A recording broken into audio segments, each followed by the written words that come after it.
Poison girl thriller action story episode 6 अधूरी तलाश। नताशा, अब तो तुम्हारा उद्देश्य पूरा हो गया। अब तो चलो यहां से। अजय की आवाज उस सन्नाटे को चीरती हुई आई जिसने नताशा को अपने विचारों में कैद कर रखा था।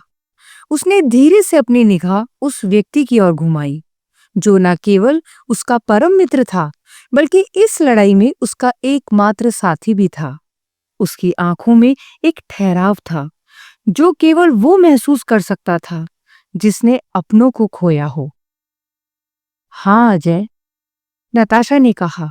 उसकी आवाज इतनी धीमी थी जैसे उसकी आत्मा फुसफुसा रही हो। तो फिर इस शहर को क्यों नहीं छोड़ देती? यहां रहोगी तो हर गली, हर मोड़ तुम्हें तुम्हारे पिता की याद दिलाएगा। इस शहर में अब सिर्फ दर्द है। अजय के शब्दों ने उसकी आत्मा को झकझोर दिया था। उसकी आंखों में एक हल्की सी कपकपी दौड़ी और वो खामोशी से उस 1 साल पुरानी भयावह रात में लौट गई। वो रात जब सब कुछ बदल गया था। रंजीत सिंह के गुंडों ने उसे मरा हुआ समझकर उसके पिता के घर पर ही छोड़ दिया था, लेकिन नताशा अब भी जीवित थी, बस मुश्किल से सांसें ले रही थी। वो रेंगते हुए अपने टूटते शरीर के साथ अपने पिता के पास पहुंचना चाह रही थी, बस एक बार उन्हें देख लेने के लिए। तभी उसे ऐसा लगा जैसे कि उसके पिता उठे, चलकर उसकी ओर आए, पर शायद वो उसका भ्रम था या फिर जहर का प्रभाव। फिर सब धुंधला हो गया। जब होश आया तो वो अपने घर में नहीं बल्कि एक अनजान सी जगह पर थी। धुंधली रोशनी, दीवारों पर झूलते पर्दे। वो एनपीएल हाउस में थी। तभी एक भारी आवाज गूंजी। मैं रंजीत सिंह बोल रहा हूं, एनपीएल फार्मा का मालिक। लड़की मेरे पास है। अब बताओ क्या करना है? कुछ पल की खामोशी, फिर गुस्से में रंजीत की आवाज फिर से उभरी। मैं इसे खुद मार डालूंगा अगर जरूरत पड़ी तो। नताशा को जैसे बिजली का झटका लगा। रंजीत सिंह जानता था कि वो जीवित है और तब उसे पहली बार एहसास हुआ कि ये सिर्फ हमला नहीं था, ये एक गहरा षड्यंत्र था। शरीर में ताकत नहीं थी, पर फिर भी नताशा किसी तरह रेंगती हुई पास के एक खाली कमरे में पहुंची। रंजीत फोन में इतना व्यस्त था कि उसे भनक तक नहीं लगी। वहां उसकी नजर एक पुराने लैंडलाइन फोन पर पड़ी। कांपते हाथों से उसने रिसीवर उठाया और अजय का नंबर डायल किया। वो नंबर जो उसकी चेतना में आज भी दर्ज था और यही साबित करता है कि अजय उसके लिए क्या मायने रखता था। अजय, मैं बहुत बुरी तरह घायल हूं। नताशा की आवाज कांप रही थी जैसे उसकी सांसें टूट रही हो। रंजीत सिंह ने मुझे पकड़ लिया है। वो मुझे एनपीएल हाउस में ले आया है। मेरी जान खतरे में है। जल्दी आओ, नहीं तो। वाक्य अधूरा रह गया। दूसरी ओर सन्नाटा छा गया। अजय के कानों में वो शब्द जैसे किसी विस्फोट की तरह गूंजे। एक क्षण को उसका शरीर सुन पड़ गया। दिल की धड़कनें तेज हो गई। गले में एक गांठ सी अटक गई। नताशा, नताशा, वो चीखा, लेकिन फोन कट चुका था। क्षण भर में उसके चेहरे का रंग उड़ गया था।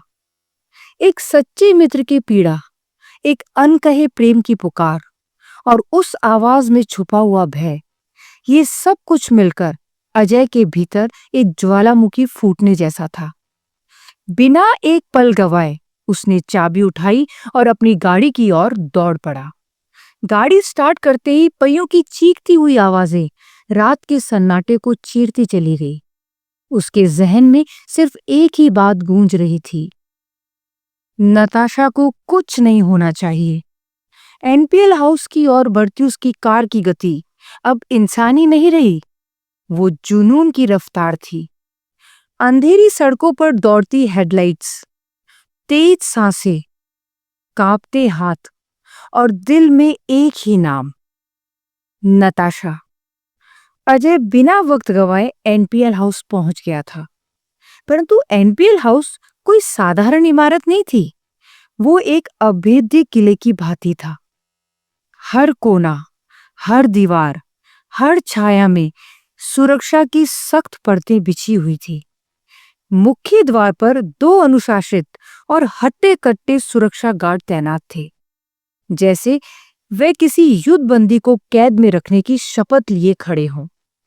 अजय कुछ दूरी पर अपनी कार की आड़ में छिपा खड़ा था। उसकी नजरें सतर्कता से हर हरकत को पढ़ रही थी।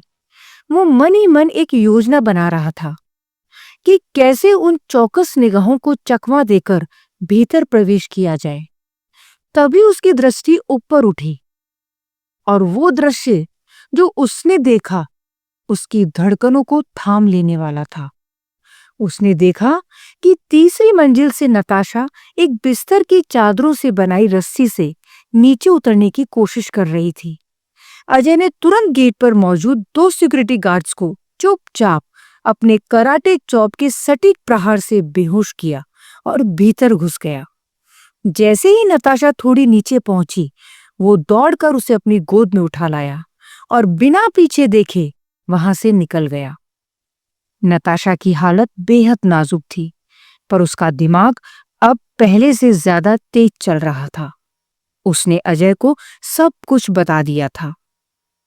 अजय उसे किसी सुरक्षित जगह पर ले जाना चाहता था, लेकिन नताशा जिद पर अड़ी थी कि उसे अपने पिता के घर जाना है। कम से कम वो उनकी लाश को तो देख सके।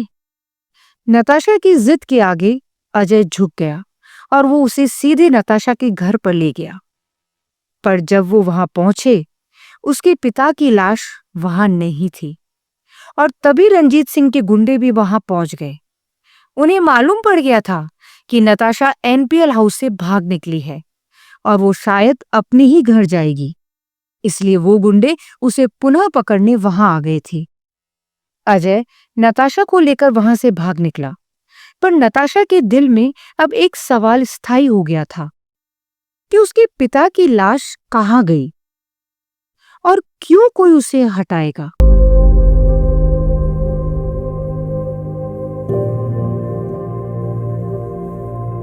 क्या सोच रही हो नताशा?